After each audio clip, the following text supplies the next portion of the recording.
Fifth आपका chapter 1 है computer में 5 generation of the computer. Computer की जो 5 जनरेशन्स हैं ये उसके बारे में आपका चैप्टर है। The computer as we know it today had its beginning with the 19th century.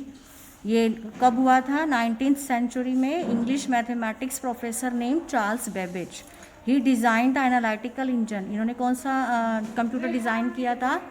Analytical engine, and it was the design that the basic framework of the computers of today are based on.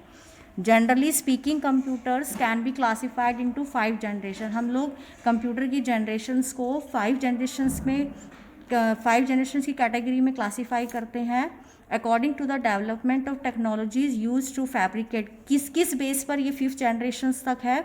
इनकी बनावट से, इनकी memory जो थी, input output units जो था। Each generation lasted for a certain period of time and each gave us either a new and improve computer. मतलब first generation से ज़्यादा अच्छा सेकंड जनरेशन में डिज़ाइन किया गया, फिर सेकंड जनरेशन से ज़्यादा अच्छा कंप्यूटर की डिज़ाइनिंग की गई थर्ड जनरेशन में। The first electronic computer was designed and built at the university of Pennsylvania based on vacuum tube technology. किस टेक्नोलॉजी पर बेस्ड था ये फर्स्ट कंप्यूटर बना था? Vacuum tube technology. Vacuum tubes were used to perform logic operation and to store data. ये आपको 5th generations के timings पर दिए हुए हैं। फर्स्ट जनरेशन 1945 से 55 तक, 55 से 65 तक सेकेंड जनरेशन। इस तरह से आपको ये टेबल दी गई है। अब आपको ये बताया जाएगा कि इन 5 जनरेशन में कंप्यूटर्स की क्या क्या कैरेक्टरिस्टिक्स रही हैं। फर्स्ट जनरेशन में कंप्यूटर ऑफ फर्स्ट जनरेशन कौन सा? ENIAC, electronic numerical integrator and calculator. Second EDSAC, एडवैक, UNIVAC. इसकी कैरेक्टरिस्टिक्स देखिए, इनकी क्या क्या विशेषताएं थी। जो फर्स्ट जनरेशन का कंप्यूटर था उसमें वैक्यूम ट्यूब यूज़ की गई थी। Basic arithmetic operation took few milliseconds. Bulky, consume more power with limited performance. Performance limited थी और पावर का कंजम्पशन बहुत ज़्यादा था। कॉस्ट हाई थी। uses assembly language to prepare program. These were translated into machine level language for execution. Mercury delay line memories and electrostatic memories were used. Punch card and paper tape were invented to feed program and data and to get result.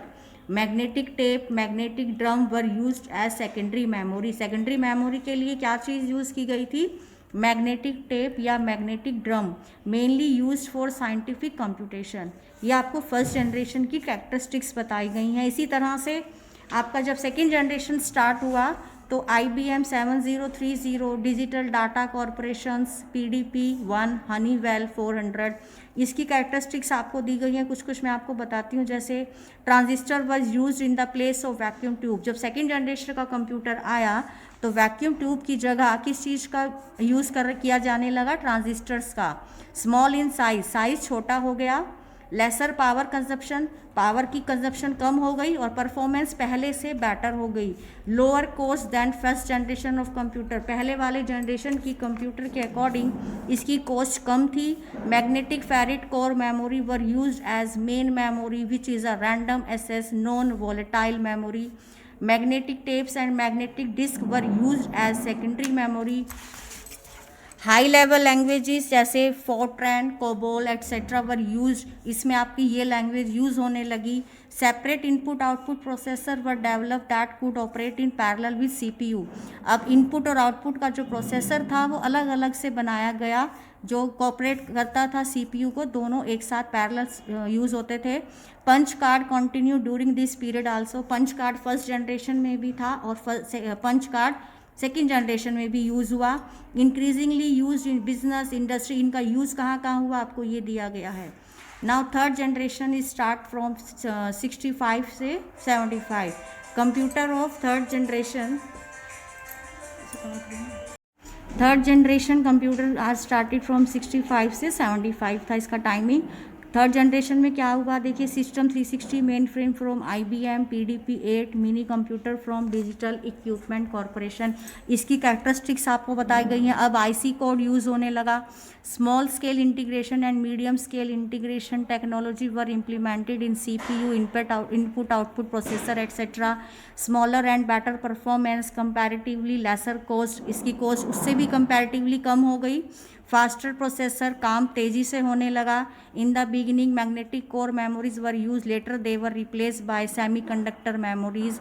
Introduce microprogramming, parallel processing, multi-programming, multi-user system, etc. were introduced. Operating system software were introduced. Cache and virtual memories were introduced. अब next आपका इसमें high level language अभी मैंने बताया, उसमें COBOL use हुई थी, NC Fortran, NC COBOL etcetera, यहाँ पर लैंग्वेज स्टैंडर्डाइज हुई। फोर्थ जनरेशन कंप्यूटर का टाइम पीरियड 75 to 89, इसमें आपके कौन कौन से देखिए इंटेल 8088, 8026 इस तरह से आपको दिए गए हैं, ये इनकी कैरेक्टरिस्टिक्स है। Microprocessor were introduce as CPU, complete processor, इसमें हमारा CPU का इंट्रोड्यूस हुआ। Tens of thousand transistor can be placed in a single chip, एक सिंगल चिप में 10 of thousands of transistor can be placed। CRT screen, laser and inkjet printer, scanner, ये सब इसमें develop हुआ। Semiconductor memory chip were used as the main memory. Secondary memory was composed of hard disk, floppy disk and magnetic tapes were used for backup memory. LAN and WAN were developed। LAN means local area network, WAN is wide area network. इस time period में आकर ये develop हुआ। Introduce C language and Unix OS, ये आपकी दो languages नई introduce हुई।